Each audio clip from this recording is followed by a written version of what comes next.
Hi, I'm Marcus, And I'm Nick. and we are Working Class Nerds. We're the podcast that gives you no information about your favorite information. You can subscribe to us on Apple Podcasts, Google Play, and Buzzsprout. Hopefully we get on some more soon, but we do things very slowly around here. Tell your friends. Feel free to leave us some stars or a review. It can really help us get found. On Twitter, I am at MarcusB814. And I am at Nick Vern, NickVern. And today is Thursday, February 22nd, 2018. Today's topic, PC versus console gaming. The great debate. Also this week, we have our first guest to the podcast, Dent. Welcome, Dent, and thanks for coming on. Tell us a little bit about yourself. Oh, thank you. Well, I'm a nerd like you guys. Play a ton of games. I'm in a whole bunch of the geek culture. Love myself the Star Wars, the Star Treks, most science fiction. I eat that stuff up. All of it? For the most part. Well, but so the big question before you go on is, what do you like better, Star Trek or Star Wars? Oh boy, because this is fighting words. this could be a 3-hour podcast. It or isn't. 30-second. I like them both for different reasons. Oh, okay. They're both very good for what they portray. Star Wars is more of the high fantasy sci-fi which I enjoy, but then Star Trek is they try to base it more in reality and science and hard science fiction type stuff, plus a lot of social commentary, which is always good. Yeah, I can respect that. Sure. Okay. Totally. So what games are you playing currently? Games. I have gotten to the Deep Blue Sea with Subnautica. Which I saw the other night, and it was wild. I could never do it. I got it over the weekend, and I already have like over a day of time into it. Can you explain what it is? Because I had no idea what it was until I saw your stream. Right. So it's a survival game where you're stranded on pretty much an ocean planet. There are only like 2 islands you can actually walk on, but you swim around, collect resources, make discovery about the former inhabitants, and try to cure yourself of a infection that you acquire while adventuring around. Would you say it's like No Man's Sky? It's very similar to No Man's Sky, except you're on one planet instead of planet hopping. Sure.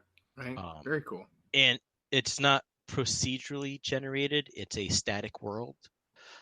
So everyone who you play the game has the same map. Okay. So it's not like how No Man's Sky, when you go to a new system, as soon as you hit that system, that's when the planets are generated. And when you're on the planet, that's when the planet's itself is generated. So right. This Are there is enemies? static. Oh yeah. There's plenty of enemies to deal with. The Leviathans are the big bads that Right. Giant sea monsters, basically. Yeah, they've eaten one of my sea moths already. So Wow. That's awesome. no, it's not.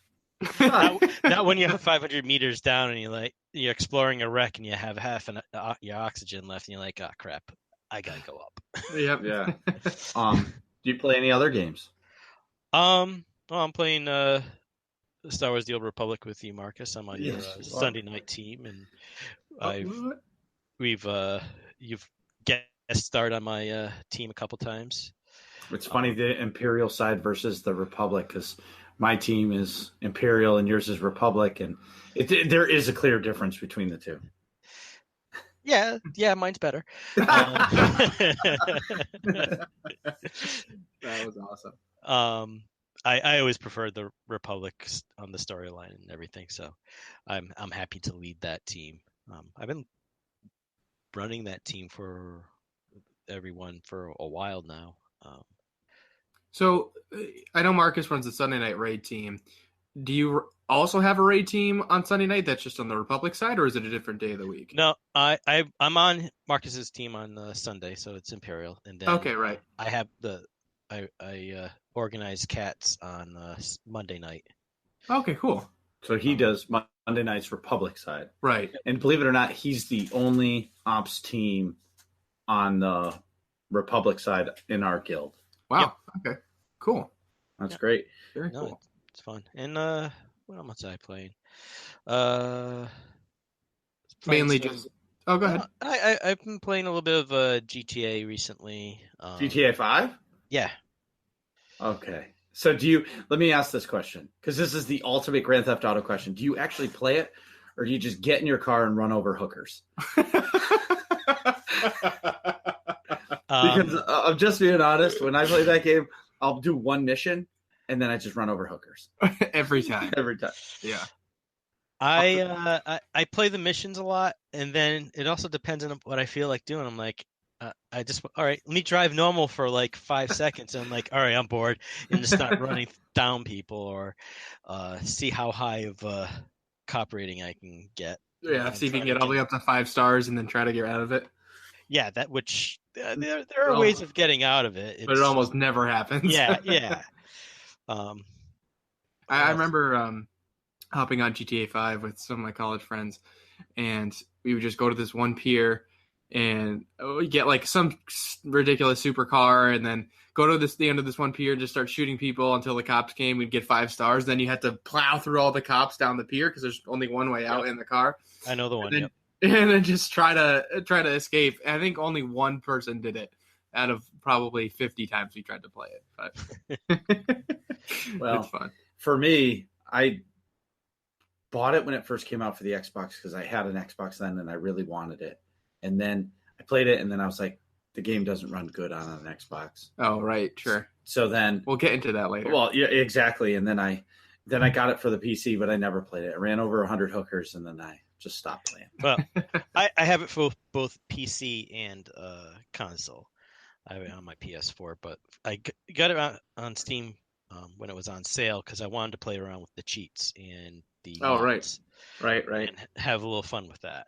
Sure. It does make a difference when you can do that. Yeah, it's fun. There's some wild mods out there that you can play around with. Right. For sure. Well, awesome. Well, I'm super happy you could come on to the show today. Me too. Very much welcome. Yeah. It's great talking to you. So, Nick, did you get to play any games this week, or was it all work and no play like last episode? Well, I have. So last week I was plagued with the flu everyone's been hearing about. So I've had, a bunch of hours to just sit in my room and shiver from the fever and, play games between coughing fits. So I was able to essentially finish Shadow of War, which took forever. Cool. As I mentioned before, there's 4 acts into the story of Shadow of War. The first act is basically just showing the player how to fight orcs properly so that when you're faced with like hordes and hordes of them later, you can handle it. The second act is most of the game. I'd say it's about 80% of the game is Act 2.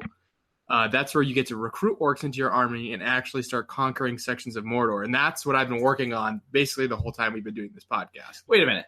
So 80% of it is Act 2. See, that would drive me crazy because I'd be like, oh, I'm good. I'm almost there. Right. I'm almost there. Right. And it Act never 2 comes. is always the longest part. Right. I played the first one, Shadow of Mordor, and my son actually has played through Shadow of War as well. Excellent. Wow. I feel like I'm like in like the Twilight Zone because I haven't played it at all. Right. Well, yeah. We'll get into that later. But so finally, I got into Act 3, and Act 3 is basically just like the story wrap up. Has some crazy story details. I don't want to get into it for spoiler reasons because I know Marcus is going to play. But if you've played BioShock 1, there's some crazy plot twists at the end of Act 3. Then Act 4 is basically the end game of Shadow of War. So the only thing you're really doing in Act 4 is going back and conquering over those same four fortresses in Mordor over and over. And it's sort of Talion being in perpetual war against the forces of Mordor, just holding them back until the events of Lord of the Rings. So, that's cool. All right, so the end game. would you say that the end game is almost like raiding? Do you have to group up, or is it solo play? No, it's solo play, but it's really grindy. So you have to you recruit the orcs in Act 2, like I said. Sure. But the max level of the game is 60. And at the end of Act 3, you're usually... I did like everything I possibly could, and I was about level 40 or so, 42 or something like that. So at the end of Act 3? Yes. In Act 4, the max level is 60. So there's 10 stages to Act 4. They call it the Shadow Wars, and you're just constantly taking over and defending the big fortresses in Mordor. But the problem is you have to individually level up all your orc captains, and there's about 20 or so, plus 4 war chiefs and an overlord per fortress. So you have to level up your captains to somewhat match the invading forces so that you can defend them properly. But you have to do that individually, and it can take like, a few hours per captain just to get them to the proper level, because they spawn in at, mid-20s or something like that. And you could have, like, for instance, the beginning of the Shadow Wars, I have captains spawning in that are against me in their mid-30s, early 40s. They're basically my level. But all the armies are still the same level from when I did it in the story campaign earlier, and I was like, the low 20s or something like that. So I have to make up that big level difference. And it takes a long time to do. So do you actually play as those orcs? No, you play alongside them. You play as Talion. So basically you have to do the mission, and as you do the mission, they rank up. Right. Okay. Right. You can do different, I forget the exact name of them, but they're missions where orcs fight each other and they gain ranks among the orc army. And things like that. But so I haven't played through all of Act 4, but basically you just keep conquering and defending those same fortresses. And then you get a little 1-minute cutscene that shows directly how Talion fits in with the Lord of the Rings, which is cool. I thought it was cool. I'm glad I didn't play through like another 40 hours of gameplay of just grinding to see the 1-minute cutscene, so I just looked it up, which is kind of cheating. I'll admit that. It's definitely cheating. Who hasn't done that though? But it was fulfilling. I really enjoyed the story. If you're any kind of Lord of the Rings fan, I definitely recommend going through and playing it. I might not recommend playing through all of the Shadow Wars. I would play through Act 3 and then kind of look it up. But I thought it was definitely a satisfying tie-in to Lord of the Rings. Dent, did you say you played Shadow of Mordor or Shadow of War? Mordor. You like it? Yeah, I liked it. That was fun. I like the mechanics. Just the open worldness of it is entertaining. I like a lot of the open world type games where you get a lot of freedom to do whatever you want at your own rate. Right. Yeah, me too. Are you have you ever played any of the Batman like Arkham games? Yes. I think I've played Asylum. What are they? I don't remember, to be honest. I have never played them. I played 3 of them. Okay. I think there's 4 or 5. But anyways, my point was, or what I was trying to get at is, I've heard that Shadow of Mordor and not so much Shadow of War, but Shadow of Mordor is sort of modeled after those games in terms of mechanics of beating up large, groups of enemies and then progressing to the story and stuff like that. But at the same time being able to explore the big open world. But you don't get a Batmobile in Shadow of War. That's true. I mean, you get some the Ring of Power. I mean, it's my precious. Yeah, but you don't get a ring until Shadow of War, though. Shadow of Mordor, you get the Wraith, and that's it. Yeah, but the Batmobile. I will say the Batmobile trumps any Karagor or Graug that you get to ride. All right. I'm just going to give up there. Well, Marcus, so let me know what you've been up to this week. Seems like you have a whole big old chunk in the show notes here. I want to hear about your week and what's been going on with you. Wow, it's been crazy for the past 2 weeks. So first of all, I'm super excited that on March 1st, I'm going to be a guest on OtuniCast. What? Yeah, it's a SOTOR podcast. I'm super blessed to have the chance to go on and chat about the game with Tio and Chill. I think they're the longest running SOTOR podcast that there is. So I'm super excited for that. It's almost like, a dream, because, you listen to something for so long and you feel like you're a part of their podcast, and now I get to be a part of their podcast. So that's really I'm super excited for it. Congratulations, man. That's a really big milestone for you, especially. I know how long you've been listening to them. I'm excited for it. In work news, I had a project get postponed this week because the customer's kids came down with the flu, as yourself. Right. It's no joke. Right. So I'm in the shop, and And I'm like, well, what am I going to do for the next couple days? So I decided to build my wife a farm table, which is the new craze. Glue some boards together, sand them, stain them, make it beautiful. So she was super excited to get that. I'll be posting a picture of it when this podcast releases, because now that she has the table all set up and it's pretty, she'll allow for it. But coming with building a table, now I have to buy new chairs. All right. I knew that was coming. Yeah, and we had to buy a new light for the ceiling To match the ambiance of the room that the new farm table brings. Exactly. Because the farm table now matches the little coffee table he made like 8 months ago. Yes. Right. So now every piece of furniture inside my dining room was hand built by me, which is it's a super cool feeling. Yeah, it's super cool. Awesome. That's really cool. So that's been my real life, and in my nightlife, I call it. In SWTOR news, I've been playing a lot of the Bounty Hunter class story. I've never played it yet. I know game's been out 6 years, but I've only done the Sith Warrior and the Jedi Knight storyline. So wait, let me stop you there for 1 second. How many storylines are there? Aren't there like 8 or 10? 8. There are a total of 8 stories. Right, and you've only played 2? Well, yeah.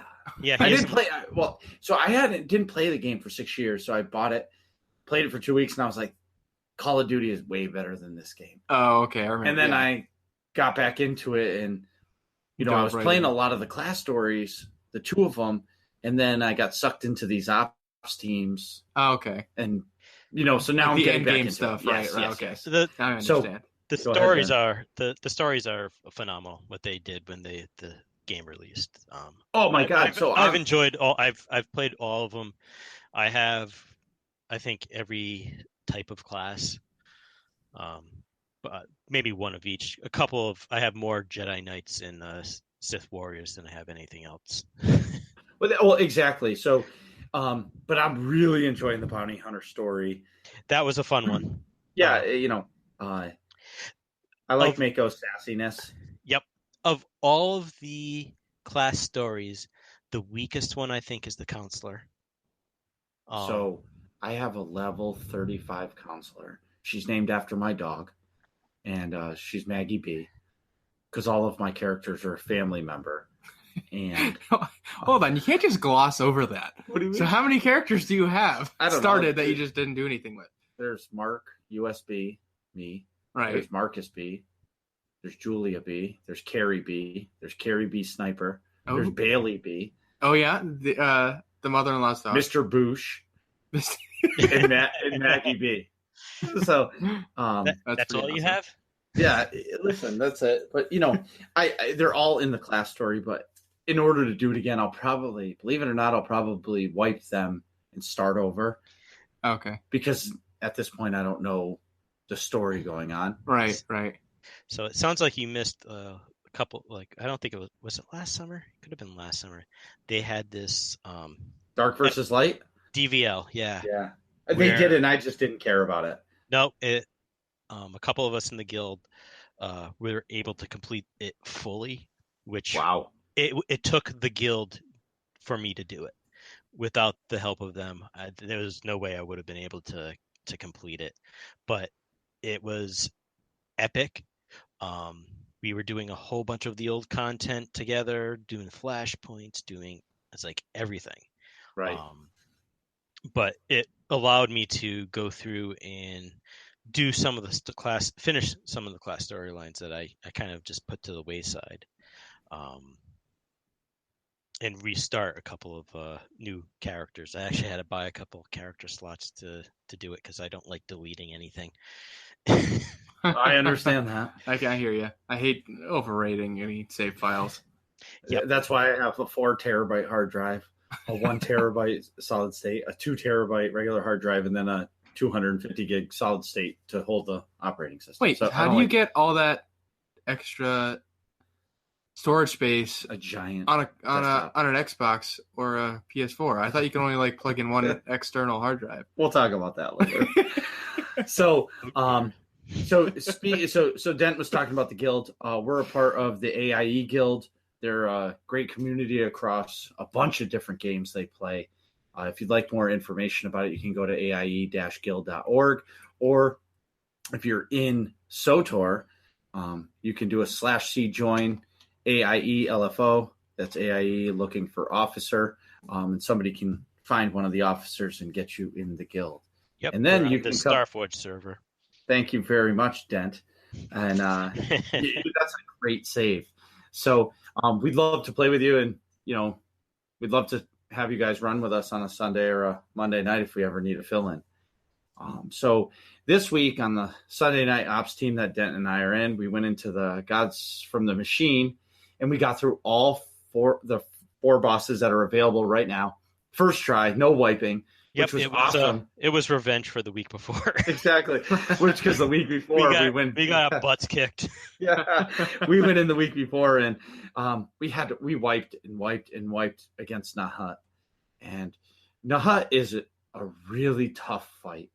From the mechanics to the DPS race, I mean, it really takes the entire team to do it. Between the healers healing, the tank doing it, the DPS doing their job, it's really an all-around fight. I don't know if there's another fight in the game that takes everybody to do it. Maybe the Underlurker. You read my mind. But I've never beat the Underlurker, so I can't say that.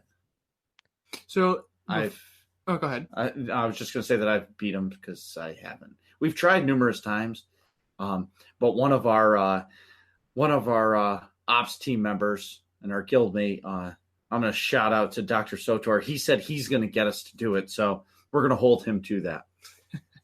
So I have a question.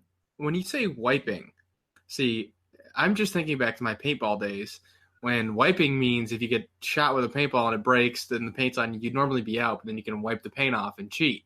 So is wiping some kind of cheating in SOTOR against the boss? We're all dead. That just means the entire team has perished due to various things, usually being health below 0. That's like a nice way to say it. Your health is below 0. I'm sorry. You all got murdered. Yeah, exactly. Right. Got it. And then on my Wednesday night raid team, the SUP team, ARV's team, we took down the Gods from the Machine. And it was great because, getting through it at a timely manner always makes time, because when the 5th boss is available, we'll be able to, go through the whole op and we're not using it. But then during the whole op, I was like, I want to do Tithe in hard mode. I want to do it in hard mode. We can do this. So we took a chance. I mean, you want to talk about wiping? We got killed by the trash. So finally, after we killed the trash, we got into Tithe. What do you mean the trash? So the trash is the first, regular NPCs. Oh, okay. The first enemies. The minions, it's the enemies so to speak. between the entrance and the first the bosses. Oh, okay. I gotcha. So the build-up. Right. So we get through the trash, finally. The time sinks. Yeah. Right. We played till 11:30 at night, so it was probably 11:10 when we got through the trash. We get to Tithe. Let me tell you something. Tithe wasn't too friendly. That in hard mode, that's in veteran mode, that's a tricky fight.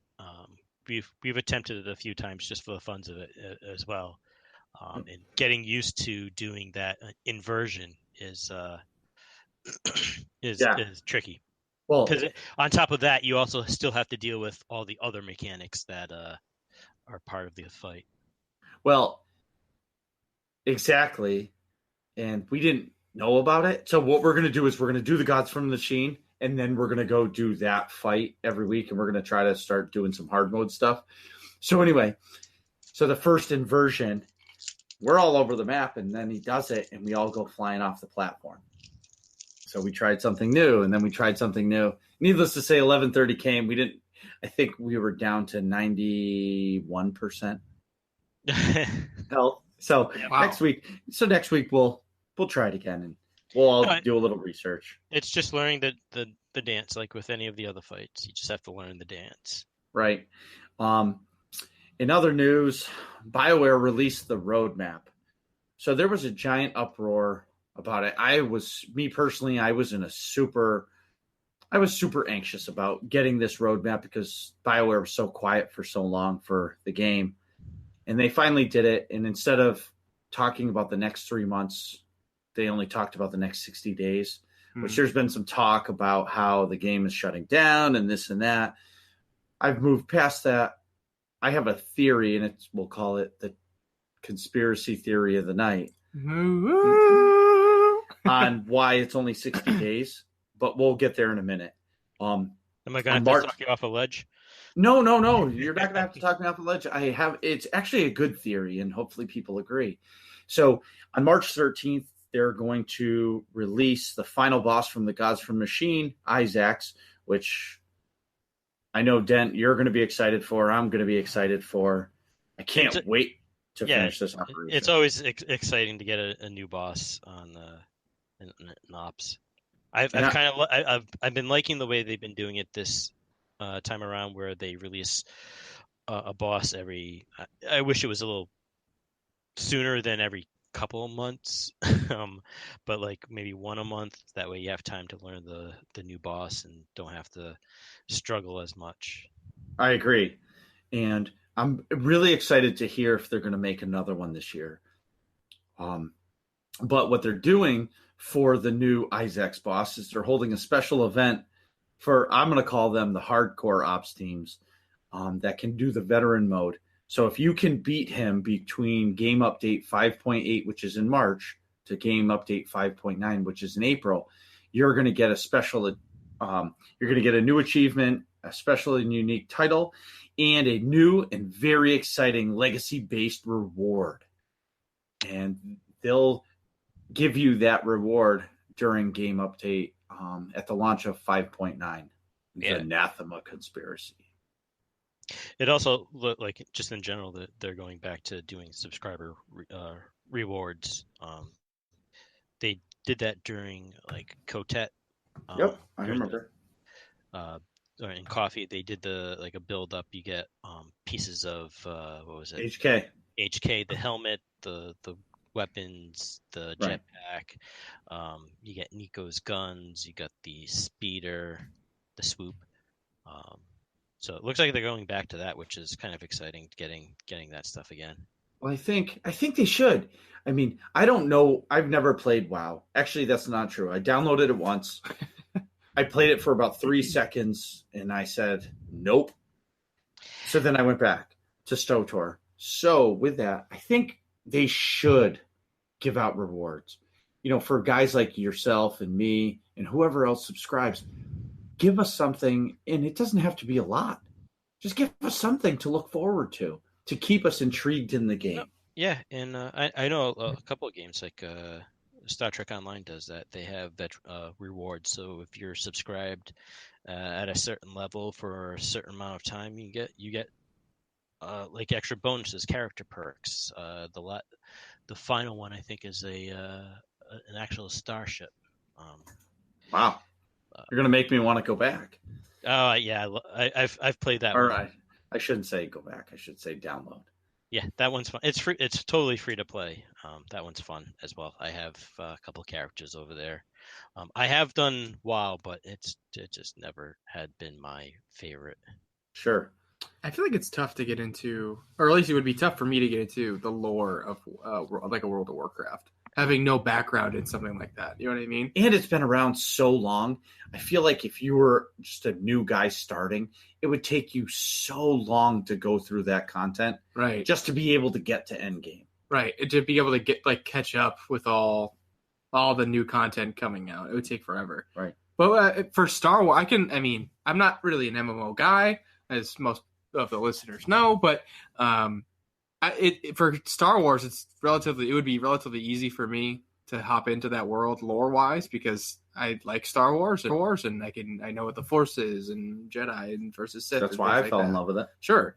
So it's easy to jump into that universe, but for like a World of Warcraft, or in my case for Star Trek, because I'm not super familiar with Star Trek, it would be definitely a lot harder for me to get into that game. Yeah, because a lot of it is based on the lore of right. previous series and whatnot. Right. Sure. Right. A lot of the cool parts that you geek out, like I'll geek out over, are because they reference movies or parts of the TV show or something like that. Or they get the actors to voice act their characters. Oh, even better. That's really cool. That's awesome. But that would go right over my head. And those are aspects that make the game great. Right. Also in game update 5.8, we're getting some companions back, Vector, Ashara, and now you can romance Arkin. Whoa. I'm not going to. I think I killed him. He's dead. He's dead in one of my characters, so sorry, bro. No romance here. In 5.9, we're getting Felix Arreso, Akave, and this is a big one for me because I'm playing the bounty hunter right now. Mako is coming back. The sassy Mako is coming back. I have no idea who that is. Well, she's one of the companions for the bounty hunter story. Oh, okay. When we went through Knights of the Eternal Throne and you were asleep for 5 years. Carbonite. Thank you. You were in Carbonite for 5 years. And when you came back, all your companions were gone, and they've slowly been bringing them back. Oh, okay. Something that I'm really excited for is in April of Game Update 5.9, they called it the Anathema Conspiracy, which really is intriguing in the name because the Emperor destroyed the planet Anathema, which, Nick, you don't know that. He didn't really destroy it. He sucked all the life out of it. Well, that's essentially destroying it. He didn't blow the planet up like the Death Star, but yes. Right. So he sucked the life out of it, and that's where this storyline that we've been running for the year is going to end. So it's awesome to go back to it. I'm excited for it. It's going to be a flashpoint, which Dent, I don't know your opinion on the flashpoints versus, a basic chapter story.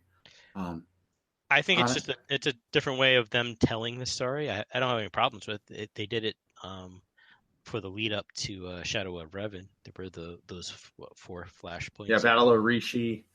Yep, and a few others. Yeah. There were the ones on Korriban and Tython. There was Manon, and then I love the Manon one. There was one more. Rakata Prime. Yes. Good call. So either way, I personally like the flashpoints because a few of us on Thursday nights will get together and play. I call it small group Thursdays, where a few of us will get together and we'll do a flashpoint or something. You can do them in like 45 minutes or so, maybe less. But what I like about the flashpoint is they can get a story out in it, put a couple cutscenes, but then you can do it with a group and still get that group content feel through a flashpoint without having to do the longer operation. Right, and you need 8 people, so it's a 4-person. I really like that. Oh, okay. Yeah, that's cool. Also, too, they said that we've added powerful new augments for those who need additional steps to help take down Isaacs in Master Mode, or simply want to be OP. So they just released 2 new sets of augments, and I'm just being honest, I don't have either one of the new augments. So yeah, I think I'm the 228 ones right now. Me too. So now they're going to release, I'm guessing it's going to be a 242 augment. I'm not real sure. It's to their defense, I think it's a way for them to keep crafting relevant in the game, even though it's just one branch of crafting. Right. So I understand why they're doing it, and again, it's more content. Right. Oh, I agree. So other than that, the last thing they brought up was beyond April, as we look back to 2017 and now beyond the conclusion of the Traitor storyline, which ends with Anathema Conspiracy, we're planning to continue delivering content in the same manner throughout 2018. Or should I say 2018. When you look at the total year, you've received a wide variety of both multiplayer and solo activities, including new story, strongholds, starfighter updates, a new Warzone, 2 new flashpoints, and a new operation, along with many quality of life improvements. So with that statement from Keith Koenig, I think they did it right this year. So they know that they don't have the money, and this is my conspiracy theory. Oh, boy. They don't have the money to soak into marketing in the sense of putting it in the movie theaters with every new Star Wars movie. They just don't. EA is not backing it, whatever it is. So my thought is they said, well, let's keep the player base that we have happy.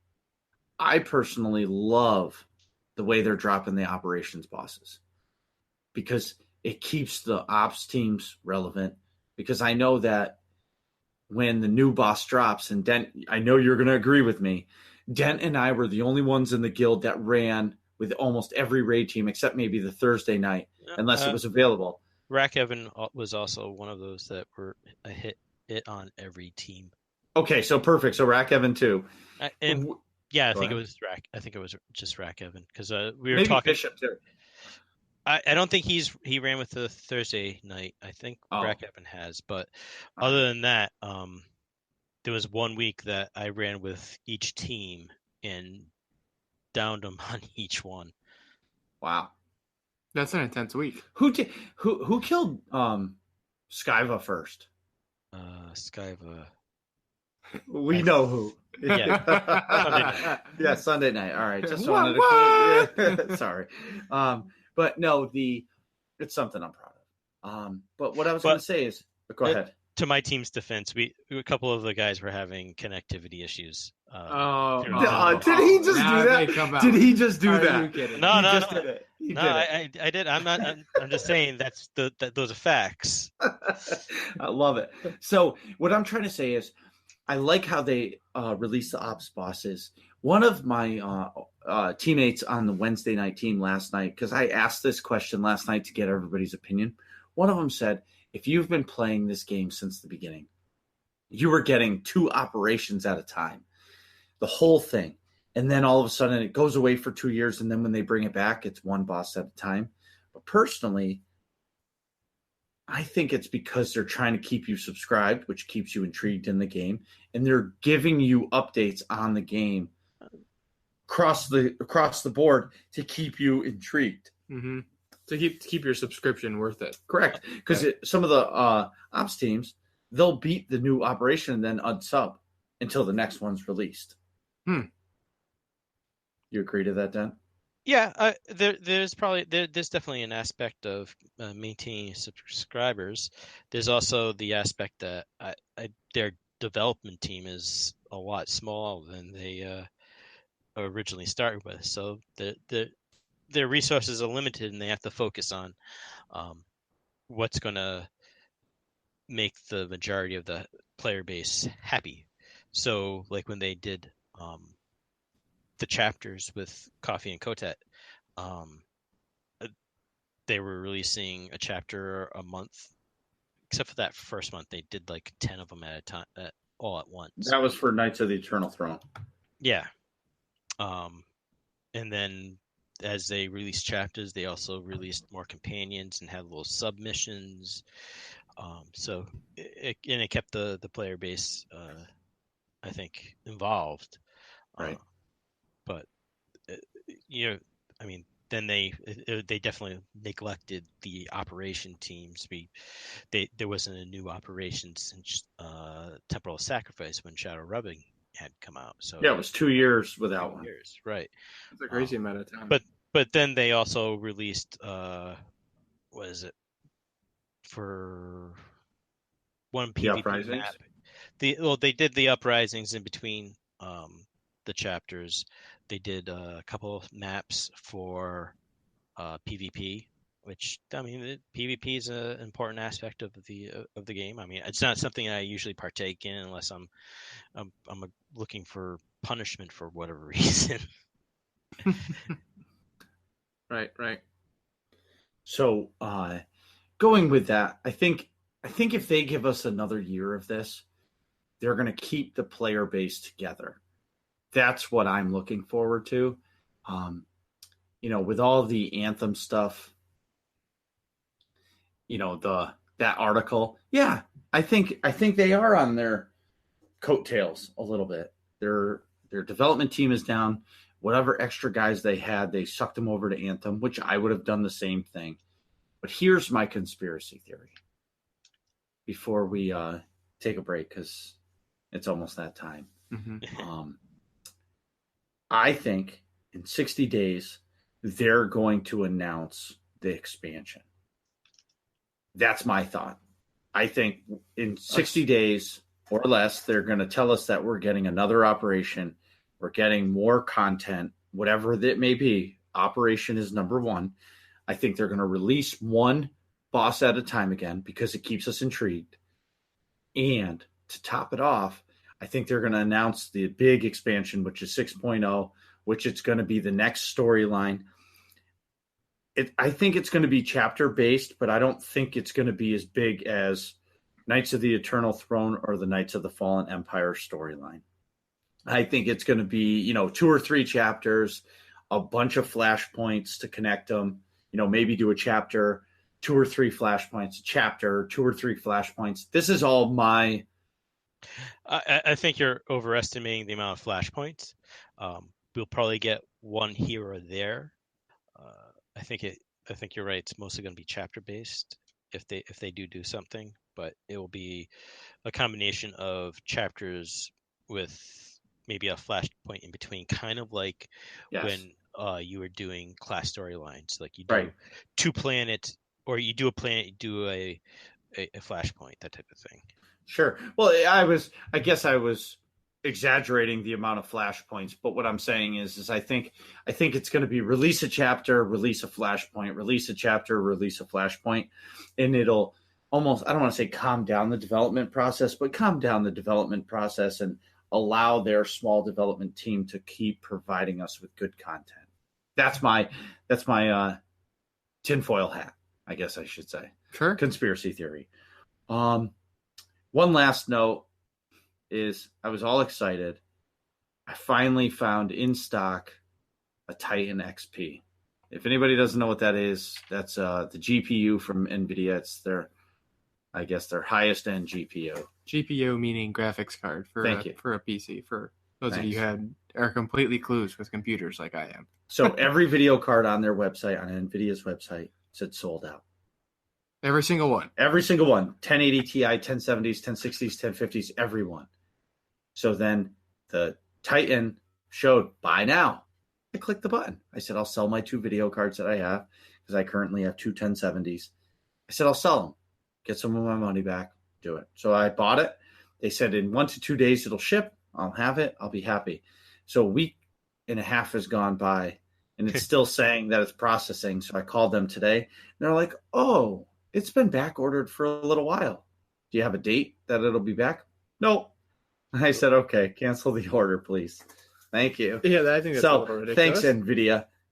You really stuck it to me and broke my heart. Wah. Yeah. That is a little ridiculous. Oh, go ahead, At least Dan. you didn't pre-sell your video cards. Well, all right, so I guess we can get into that if you really want. I did. So in the process, I sold my... I'm sorry. So I did sell my 2 video cards on eBay. I'll be shipping them out this week. So I have a small Alienware 13-inch laptop, which is good. So for the foreseeable future, I will be playing SOTOR on that. Unless I really feel like paying $100 more over MSRP, I can get a Star Wars Titan of all things on eBay or on NVIDIA's not NVIDIA, eBay or Amazon or something like that.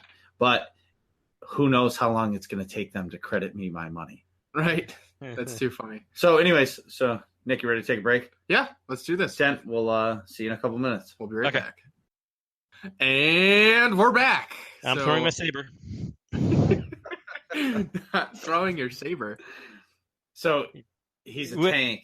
I'm a tank, so usually when I start off, we do a little countdown, and then I say, like, throw or jump, because I'm either throwing my lightsaber first or I'm jumping into the mix first. I had absolutely no idea what the fuck you were talking about. Anyways, on to today's topic, PC gaming versus console gaming. We're going to discuss the major differences between them, generally speaking. as well as the differences between the two communities of PC gaming and console gaming, and also compare and contrast the most important characteristic of the two, the graphics. And obviously there's a big difference there. So Dent, just for clarification's sake, what do you typically play on? Currently it's PC, but I also have myself a Xbox and a PlayStation 4. Nice. So you have both. And are they just the standard issues of the Xbox One and then the PS4? Yeah. Or are they the Pro or no, Xbox One X? It's the standard versions. I don't have the Pro or the X. Right. Got it. Nick? I have a standard issue PlayStation 4. I also have a laptop that can do gaming stuff, sort of. It's an Asus laptop that has a pretty good amount of RAM, pretty good processor, but it's got an NVIDIA GTX 950M, so it's a okay graphics card, not great. So it can sort of do gaming stuff, but usually only on medium or high at the most settings. But so I'm mostly a console gamer is the bottom line. Marcus? PC.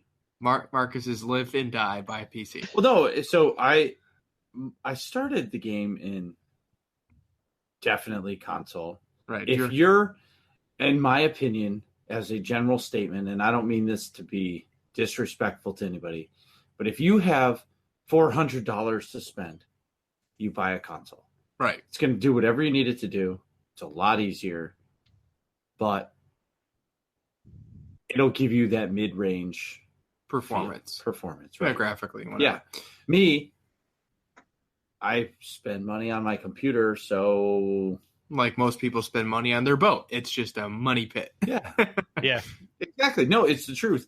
And it used to be that you buy a PC and it lasts you 4, 5, 6 years with the parts you have. But the way technology is growing, you can't keep up. But it seems like the consoles are keeping up-ish.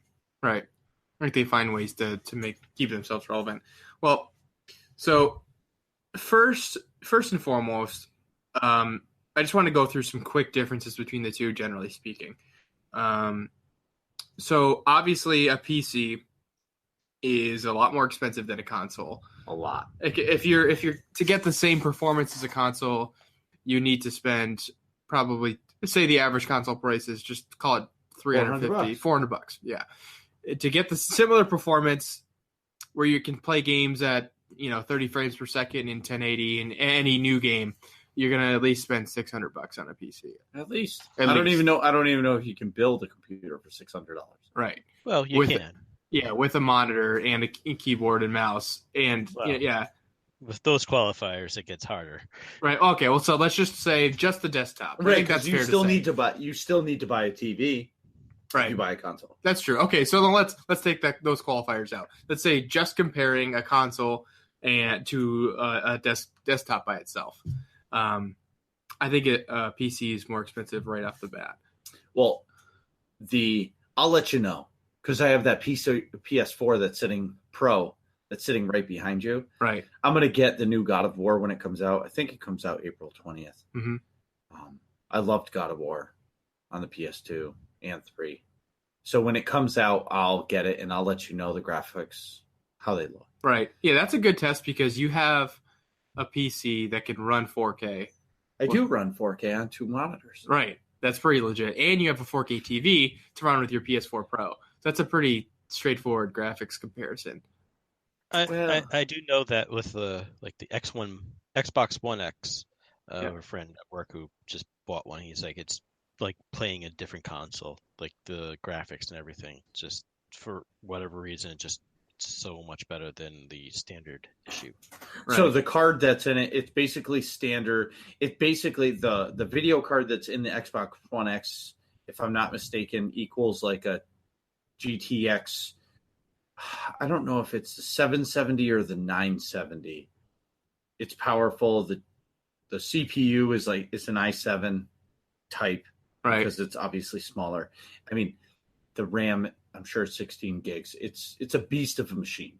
Yeah, the Xbox One X is more powerful than the PS4 Pro. Yes. And I remember just being, when it was called like the Scorpion or whatever, it was the project name, that it was just a beast of a machine that could compete with some of the higher end PCs. Right. Ish. So I will right off the bat concede that mouse and keyboard for a first person shooter is hands down the way to go. As far as a controller versus mouse and keyboard. Yeah. It's not even close. FPSs are so much better with a mouse and keyboard because you have that ability for the more detailed aiming. Right. If with your mouse, clumsiness of the of a controller. But it is really comfortable, to sit with a controller on your lap, and play a game. That's true. Well, it's the whole: do you want to lean in or do you want to lean back?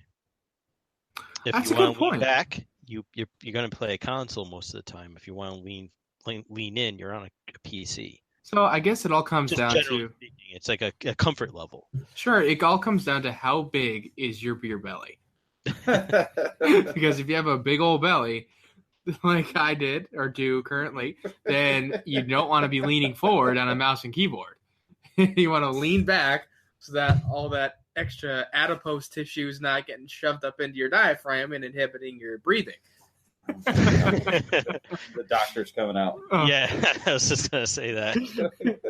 Well, anyways, but I can also see like in SOTOR where you have, I know, albeit I haven't played very much, but I've watched Marcus play several times, and you have all those extra abilities on your number keys at the top of the keyboard, and that's just more functions than there are buttons on a normal controller. So I can see where, although SOTOR's not a first-person shooter, there are definitely advantages to having a keyboard like that, So Marcus actually doesn't roll his face back and forth on the keyboard? Well, it depends. If I'm playing a Marauder, I am hitting the amount of buttons that I'm hitting at any given time are insane. Yeah, no, I hear you. Same thing with it's anything with like MMOs. It's very hard to play these style of games with a controller. I've tried it with like DC Universe Online. DCU Online. I've tried that on the PlayStation. It plays differently. You just don't feel. I never felt like you had the same level of control because then I tried it on the PC and I was a lot happier with the way it played. I can see that being the case. They have Elder Scrolls Online and Final Fantasy 14 as MMOs on the PlayStation. Yes. I don't know if they're on the Xbox, but I know they're on the PlayStation, and I can't imagine those games on a console. Right. The keyboard is just amazing in every way. Well, with like Elder Scrolls Online, I can see that working on the console because that's where that game actually originated. It's Elder Scrolls, Skyrim. So I'm pretty sure it's a very similar play style. I haven't played it myself, so I can't really speak to it. I'm just making assumptions. Right, I didn't play it either. But which one? Elder Scrolls Online. I played I had a terrible laptop. It was like $200 or something. And I downloaded Elder Scrolls Online. I think it was the beta, actually. I got a beta code. And I tried playing it. Obviously, it didn't work because it was integrated graphics and whatever. But so I don't remember playing much of it. But I can see how that might work because if it's using the same sort of mechanics as a Skyrim or Oblivion or Morrowind or the other earlier Elder Scroll games, you don't have so many abilities like a SOTOR. So because the base game or the game that it's based off of is meant to be used with a controller, you have your spells in one hand and then your melee attacks in the other, sort of shoulder buttons. So the mechanics are built for a controller. So if they use the same type of combat mechanics in Elder Scrolls Online, I can see how that'll fit nicely with a controller. But generally, MMOs, I can see being a lot better on a keyboard, for sure. Yeah. Definitely. But the one thing that like old school with consoles are the platformers. Your Marios, your Sonics, your Zeldas. Right? I mean, that was your bread and butter growing up, at least for me. Sure. Um, Totally.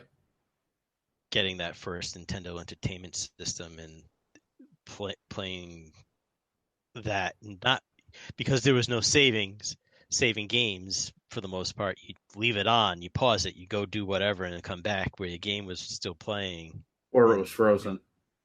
Uh, Dun, let's, dun, not, dun, let's not talk about that. Right. That's true. You know, that's a great point, Dad. I hadn't thought about platformers. For platformers, I definitely prefer a controller. Well, And believe it or not now, Mass Effect, yeah. I prefer a controller. Yeah, see, that's the type of game I'm referring to when I say Absolutely. I'll concede for generally for MMOs and first person shooters that a keyboard's superior, but most other games I'd say I'd rather a controller. So I was playing Destiny 2 for a while, which we've talked about. Right. And I enjoyed it on my Xbox Elite controller. Yep. More than I enjoyed the keyboard and mouse for it. Really? I don't know if it was because I was playing the campaign and I wanted to relax and play it. Right. I guess I don't know. When I play Star Wars, I'm in it. My hands are on the desk and I'm immersed in it, and I'm as close as I can get to that 27-inch monitor as I possibly can. And I'm enjoying every moment of it. But in other games, I'm just like, you know what? I want to lean back. I want to have that controller in your hand. Right. And you just do it. Maybe it's because I didn't do the end game stuff. I don't know. But Call of Duty, keyboard and mouse. Right. But to your point, like with Mass Effect, that's all I played it on was the Xbox when that came out. Right. Me too. Even when Andromeda came out, I got it on console. I played it majority of it on console. I did try it on the PC, and it just didn't feel right. Mm-hmm. I play it on the PC because of what my computer can do. You know, the biggest thing that I'm finding is with a 4K monitor, it takes so much to process that graphic. Right, the extra pixels. Yeah. You know, I'll get games at, 40 frames a second max with two 1070s running it. Wow. And for those of you that don't know what that is, there's 1080 is the second highest. 1080 Ti and then the Titan. Right, so there's the 1080, the 1080 Ti, and then the Titan. And so the 1070 is still a really, really, really good graphics card, and he was running two in conjunction. So, but not all games support two of them. Oh, see that I didn't even know. Right. So, in 2018 or 2018, not all the newer games don't support two cards. Huh. I don't know why they haven't developed I don't know. Years ago, the more cards you had, the better game ran. And now it's more or less better on one card. Hence why I'm getting the Titan. Or I was getting the Titan. Dun, dun, dun, dun. Yeah. But some games I love the controller. Grand Theft Auto controller. Really, truly, there's only, first person shooter, yes, keyboard and mouse. Star Wars MMOs you have to play. Like your traditional MMOs, right? Yeah. But even I downloaded Elder Scrolls because I've been searching for that second game to play. Right.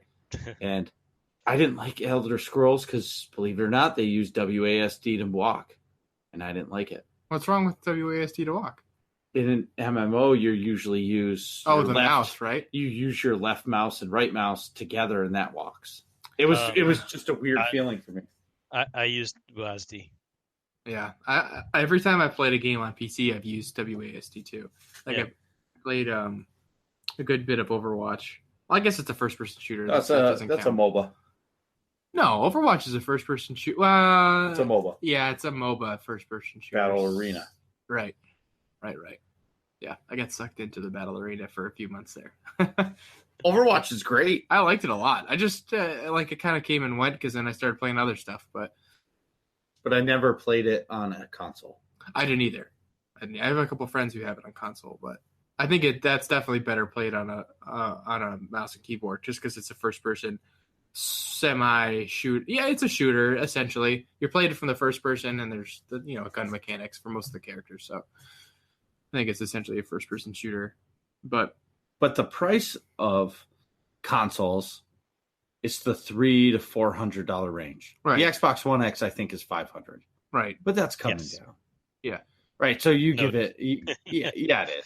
I mean, you give it by Christmas, it'll be $400.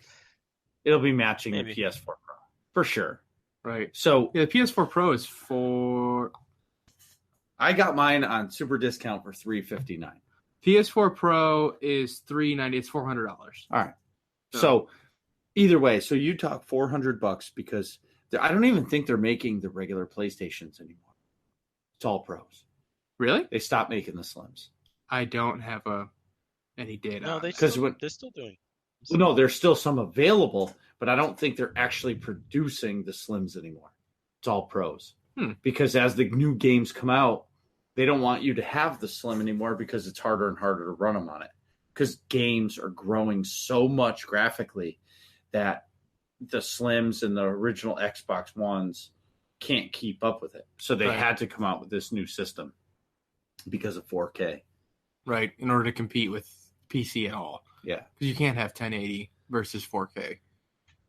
But the cost alone, if you want to be a PC gamer, okay, you want to play, if you don't mind playing a game on medium settings, okay, you can buy a mid-level PC, get you through a year or 2 or 3, but you're going to be at the tail end of the graphical quality. Well, with the cost of entry for gaming on a console is a lot cheaper than the cost of entry for the PC. And there's also a certain level of, like, the consoles, for the most part, you plug them in, you turn them on, you go, you play. There's a big PC. The PC, there's a little bit more involved with getting a game going, configuring it. I mean, a lot of times nowadays, like the graphic cards, the manufacturers have applications that help saying, all right, for what you have, this is the optimal settings for this game you want to play. So that kind of takes that bit a little out of it. But you're always having to tweak and figure out why all of a sudden are you not running the way you were yesterday. So it's a little bit more involved, and for some people that's fine. Other people, it's a barrier. Right. There's definitely a convenience factor that gives a check mark into the console. So would you would you say a console is a casual gamer and a PC gamer is a I definitely wouldn't say that. I would. There are definitely hardcore gamers that use console because they love it. That's where their community is. That's where the games they want to play are. It's just but console. I guess it's just easier to get into it. It's very good for a casual player to get into it, but then there are those hardcore players that love the console. Right. So then, would you say the PC gamer is an enthusiast? To an extent, yeah. Well, I think it's there's a bit of that into it, but everyone is enthusiastic about something. So the enthusiast can be a console gamer. You can get your PS4, your Nintendo Switch, your Xbox One. You could, build yourself a retro Pi and play some classic games. True. I think the console community is definitely more convenient to get right into. You know what I mean? Speaking of the communities for the two, there's really no question that the console community for Xbox Live or PlayStation Plus is more integrated with like the friend system, being able to join a party easily. Whereas on a PC, there's different gaming avenues that support the games like Steam or Origin. Well, And they don't have dedicated community. No, go ahead. No, yeah, and those like Steam and Origin, Steam especially, has definitely changed the game for PC gaming. When they came out, that was like groundbreaking. You know, like I could just download the game, purchase it, download it, and be off and playing. And it kind of has a built-in community there, and that it kind of emulates what the consoles do, but it still falls short. Yeah, it's still not quite there yet, at least in my opinion.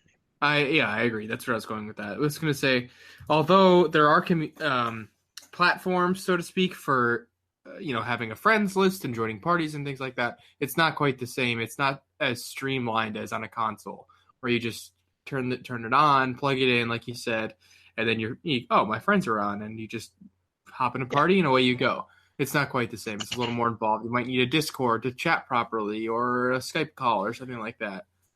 Absolutely. For myself, when I play on the PC, I didn't really play with anybody because none of my friends play on a PC. Right. I have a couple, but everybody plays a different game, where the community is in the Xbox or the PlayStations. Right. They want you sign in. Oh, Nick Vern 51 just signed into the PlayStation Network. Oh, that asshole's playing Call of Duty. I'm going to jump in and shoot him. Just like, on the Xbox, Dent Masterson just clicked in. Oh, shit. How'd you know my screen name? I just know everything. Just ask my wife. But the he just signed in, and he's playing Subnautica. Well, I'm going to try to jump in that water and shoot his fucking ship down and make him drown. Well, whatever it is. And you probably can't do that, but I'm just making a point. Exactly. I'm making a point. But my point is, you could be playing Star Wars Battlefront 2 in Origin, and I'm playing Star Wars The Old Republic. I would never even know you're playing Battlefront because it's two different avenues to get to the game. Right. But with Discord, we're connected, and I say, Dent's playing Star Wars Battlefront 2. I'm like, shoot his fucking ass. Right. And then I'll message Jim and said, that was me. Yeah, exactly. But that's what I mean. So it's the community aspect is much easier on a console. Right. And it's more community driven.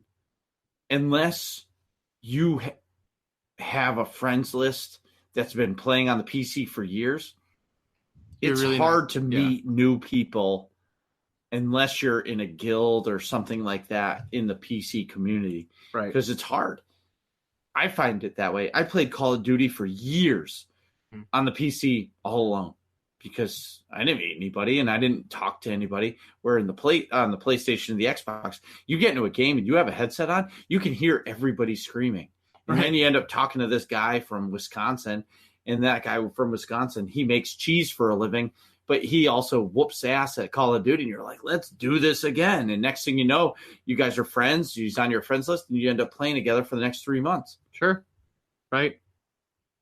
And, both communities can have their own levels of sort of, I think toxicity is the word that kids use nowadays.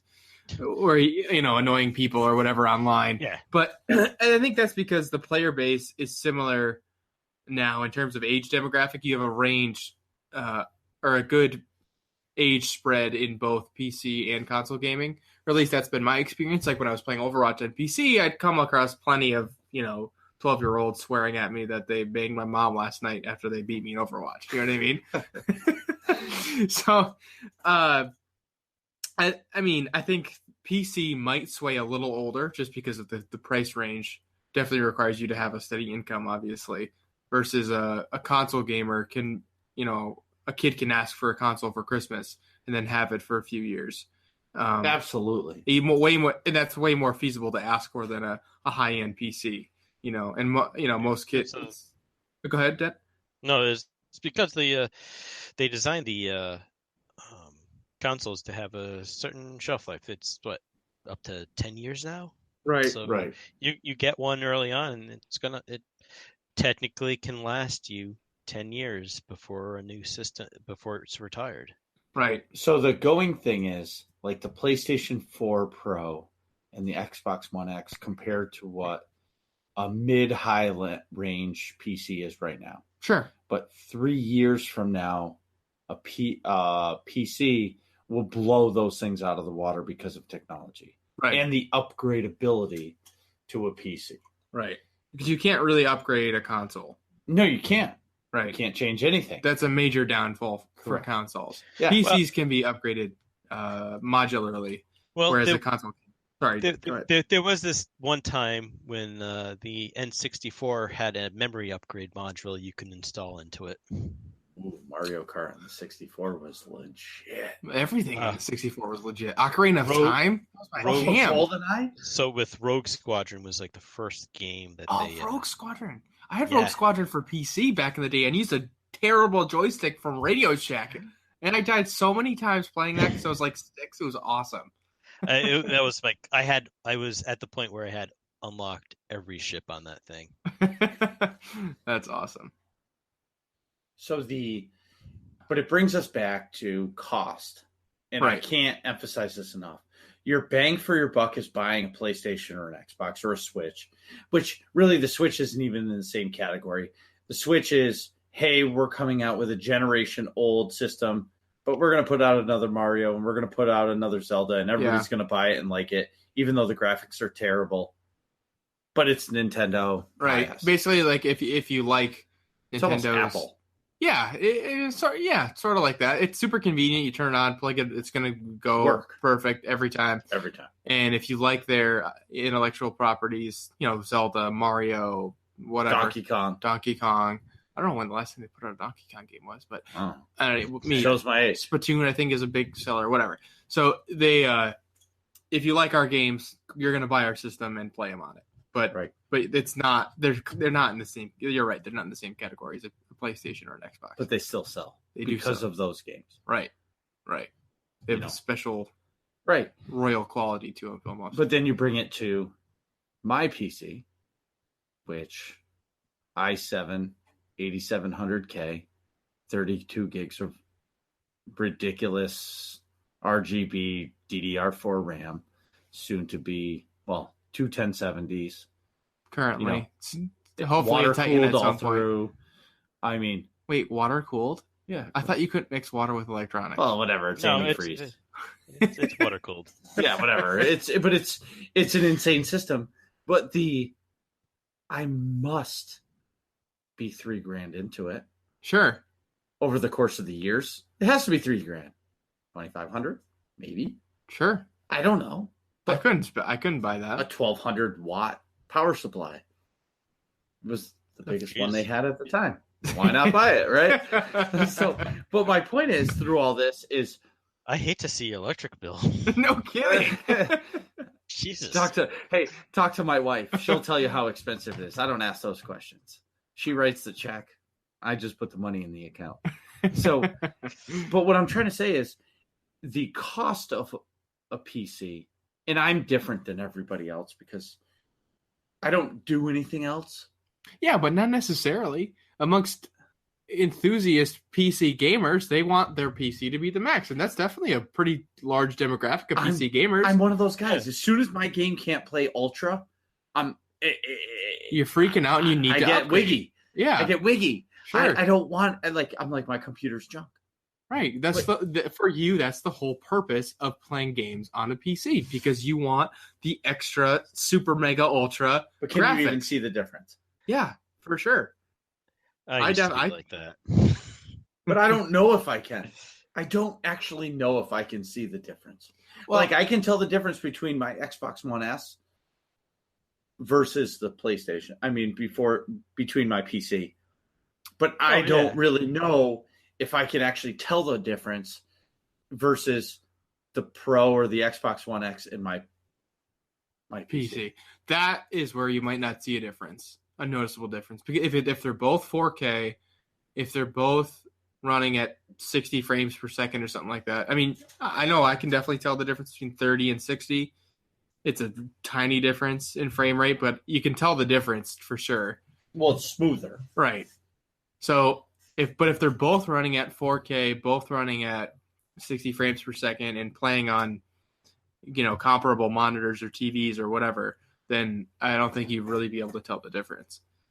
But I think your PC is more powerful, with a Titan or even two 1070s than a console, an Xbox One X or a PS4 Pro would be hardware-wise. So your PC could keep up with 4K games at 60 frames per second for a longer period of time, whereas the console might not be able to always run games at 60 frames per second at that 4K over time as games become larger and more graphically demanding.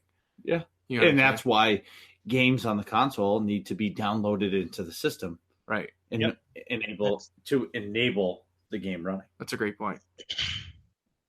Now, so I'm not quite as technically savvy as you two probably are. Why does that help so much to have a game be downloaded into the system? Because if it reads it off the disc, isn't it? Because the optical drives read at a slower speed than a spindle disk, like a traditional hard drive, or right. Even if you're lucky enough to have a solid state. Solid state, there's it's way faster. I recognize this as that. Yeah, it's like snap of your fingers, it's done. Right. So, to increase the performance of the game, they put them on the drives. Okay. So the hard drive will read way faster than your optical drive for the disk is. Okay. Gotcha. My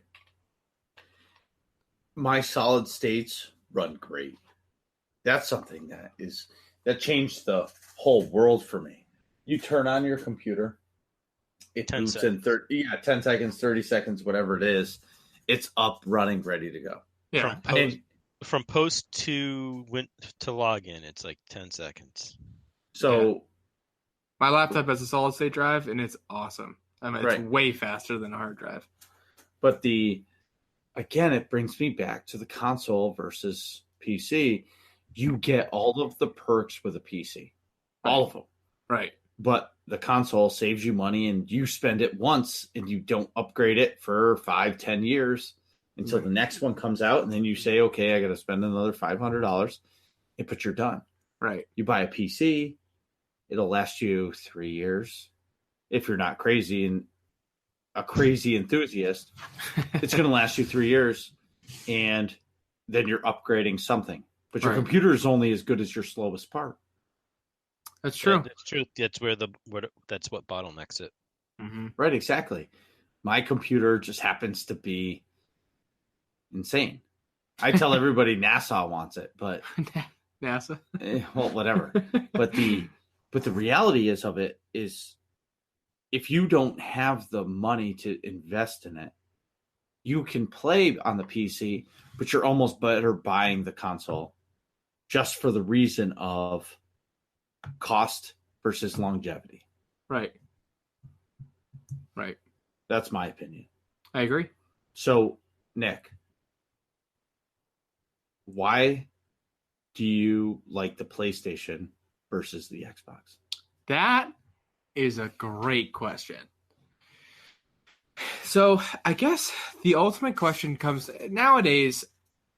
I can see back when it was like the Xbox 360. Yeah, versus the PS3 or something, or the original Xbox versus the PS2 versus whatever.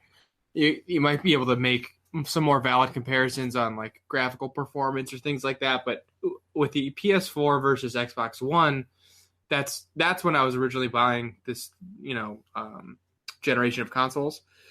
And I had one buddy who had the Xbox One and several friends who had PS4s. So it ultimately came down to I'm going to be playing with more of my friends on a PS4. The community. The community is what made the difference. And if you have more friends for playing Xbox, I would have bought an Xbox. Or you know what I mean? I do. I do. Absolutely. I think the only difference besides the community would be the controllers. And I will say in the Xbox 360 versus PS3, I thought the 3 controllers were way worse than the Xbox 360 controllers. I like the 360 way better. There's nothing better than the Xbox controller. And then in this generation, I think the PS4 controllers are way better, and the margin's a lot smaller. But that being said, I still think the Xbox One controller is the best controller in the market. If I was playing on a PC and wanted to play a PC game with a controller, I would definitely use an Xbox controller. My wife got me that. I think my wife Googled best Christmas gift for a gamer, and it was Xbox, the Elite controller, because when I opened it, I was like, oh, cool. And then I realized what I could do with it. Yeah. And I was like, wow, this is the fucking sweetest controller ever. Yeah, it's as close to a keyboard as you can get. Yeah, it's incredible. And even just the craftsmanship, the feel of the triggers and stuff like that, nothing feels cheap. Nothing feels like it's like, plastic or anything. All the joints are perfect. There's no side-to-side play and anything. You can adjust all the settings in it. Yeah, when with the Elite controller, you can adjust all the settings, the pressure, sensitivity and everything. Extra buttons or tabs, I guess, that you can pick, so you can actually add abilities to that controller. Right. It's just incredible. Yeah. Hands down, Xbox makes the best controllers. Right. I agree with that. Yeah, but I will say, if you're comparing the base Xbox controller to the PS4 controller, I think the PS4 controller is close enough to where it's not a big deal, Yeah, the redesign they did for the PS4 is a lot better. If it has a better hand feel than previous generations. Right. No fucking way. Go ahead, Dent. Sorry, Dent. I'm then. Sorry. No. Well, I'm just saying, like previous generations of PlayStations, the hand feel it just felt very awkward. Yeah, it was miles apart. But I'm sorry, I got to interject. The thumbsticks in the middle of the controller are terrible.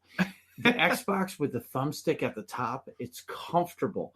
It's a natural feeling. Yes. Versus the PlayStation, your thumbs are in the middle and you feel like you're doing aerobics with your two thumbs because they're stretched out in the middle of that controller. Well, the reason why the PlayStation 4 with this current generation of it, it was the bumper and trigger buttons that I'm much more comfortable with. Mm-hmm. Previously, they were just 2 buttons up top, and it just never felt comfortable to hold. Right. But with the Xbox, the way that it fits in your hand, it's always been very comfortable. Right, and I think there's almost an inward ankle that your hands are being held at with the Xbox controller. That's been consistent across all of their controllers. I think that's a little more comfortable, especially since, like you mentioned before, when you're holding a controller, it's more you're leaning back with it in your lap, so your arms are sort of coming in anyway. Whereas all the PlayStation controllers, your hands are almost parallel to each other, and it's not quite as comfortable because now your wrists are cocked a little bit and at an angle. That's not quite as comfortable. It's not as ergonomic. Not a natural position for your wrists. Right. Well, but nothing beats the N64 controller. But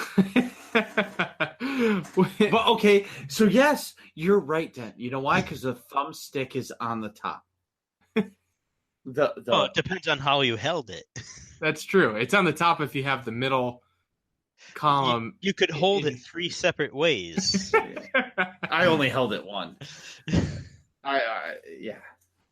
You guys in your extreme Zelda playing to get more slashes. GoldenEye. That was GoldenEye. I played a lot of GoldenEye. Just saying GoldenEye just reminds me of when I finally got the golden gun. Oh, yeah. It just changed my life. It changed my life. So, Dent, why do you pick the PC over a console? I don't. Ooh. It's what I feel like playing at the time and what game I want to play at the time determines on where I play it. You brought up like early in the conversation, like Mass Effect. Mm-hmm. I tried playing it on the PC. I didn't like playing it on the PC, even though it's more of a shooter game. I felt better playing it on the console. Yeah.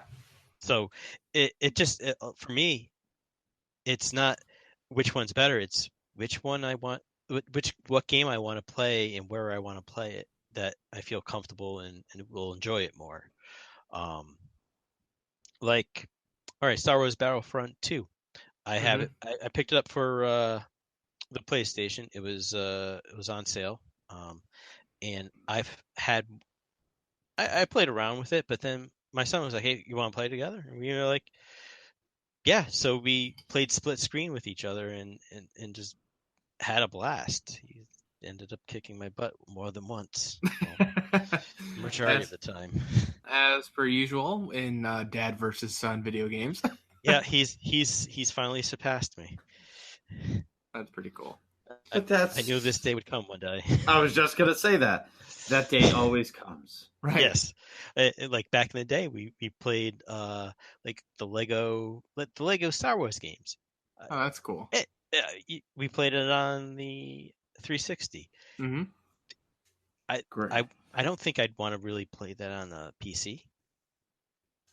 Right. Yeah, that type of game wouldn't lend itself to a keyboard and mouse, and I think that's what I was sort of saying before. But it is available for the PC, and it's also like it's one of those. It's a game like that can be a community game. Like you have a bunch of people, you're all playing the same screen, you all have the same goals and whatnot, and just have fun. Right. So again, it all depends on what you want to play, how you want to play it. That's true. And you know what's a good point too? You don't have to use the keyboard and mouse on a PC. No, I have a controller somewhere around here for my PC. Right. Yeah, for sure. But like going back to the Lego Star Wars, you play that game to play with the people around you. I also played it to completion, so. Whoa, you 100%ed it? I got close. I was at 92%. Yeah, so either way, I like my PC. Maybe it's because I don't want to be bothered, to be honest. Oh, like you don't... Yeah, you're not in it for the community, so... Correct. I'm in it for the game. Right. I'm super positive all the time. I would say I'm too excited all the time. I'm that guy that's always excited about doing something. That's definitely true. Yeah. No. That's not you. Not from what I've seen. Right, but when I sign in, what I hated about the Xbox, because I had a PlayStation 3, but I never had the online service. I played it for Heavy Rain, which if you have a PlayStation 3, play Heavy Rain. It's one of the best games ever made.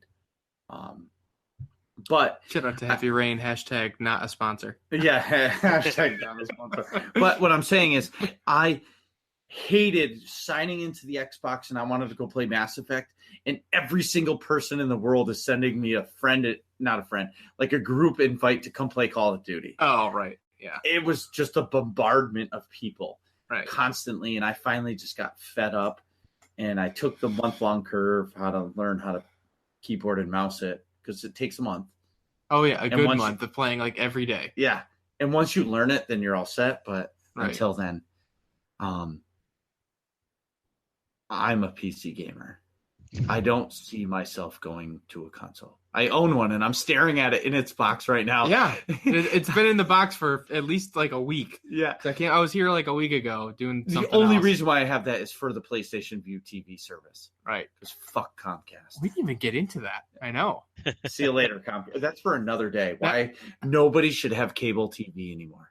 Well, I'll agree with you on that. I'm doing the conversion to YouTube TV. Oh, exactly. And all I'm going to say is Comcast told me, I have a daughter, she's 2. In order to have Disney Junior, which is the stupidest fucking channel on the planet. Yep. In order to get that with Comcast, you have to have HBO. So you have to pay for their top service to get fucking Disney Junior. It's Mickey Mouse Clubhouse. Like, come on. It doesn't compare to Game of Thrones, even though I don't watch Game of Thrones. But same thing. Well, it's just terrible. Dent, thanks so much, man. Dent, it's been great having you on, I must say. No, this is fun. Oh man. Well, Yeah, great time. hopefully, when one of the big in 61 days when the Star Wars big update comes on, and I was correct about the big expansion coming, we can have you back on. Sure. Hey, Cool. have me on anytime. It was fun. Awesome, man. Thanks so much. Appreciate it. No, thank you. What are you guys talking about in here? Find out next episode of Working Class Nerds.